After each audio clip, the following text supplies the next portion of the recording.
So ఇదైతే ex showroom వచ్చేసి 12.99 lakhs ఉంది. నాకు on road including registration, insurance, charges ఇవన్నీ కలిపి 16.5 పడింది.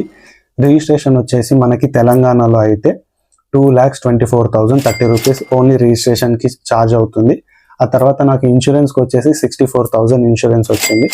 సో మనకైతే ఎక్స్ షోరూమ్ వచ్చేసి కారు 12.99 lakhs ఎక్స్ షోరూమ్ పడింది. ఇంకొకటి ఏంటంటే టీసీఎస్ అనేది ఒకటి ఉంటుంది. టీసీఎస్ అంటే ఏంటంటే మనం ఏదైతే కార్ తీసుకుంటున్నాం కదా, అది మోర్ దెన్ 10 lakhs ఉంటే, అంటే 10 లక్షల కన్నా ఎక్కువ కార్ అమౌంట్ అయితే దాని మీద 1% అనేది మనం పే చేయాలి గవర్నమెంట్కి. అది వచ్చేసి టీసీఎస్ అంటారు దాన్ని. సో నాకు అది వచ్చేసి 14,990 రూపీస్ పడింది. ఇంకా నేను షోరూమ్లో యాక్సెసరీస్ తీసుకున్నా కదా, అదైతే 16,000 పడింది. సో ఇవన్నీ మనకి ఇంక్లూడ్ చేసుకొని నాకు ఆన్ రోడ్కి వచ్చేటప్పటికి MX1 థార్ రాక్స్ పెట్రోల్ వచ్చేసి 16.5 lakhs అయితే పడింది. అంటే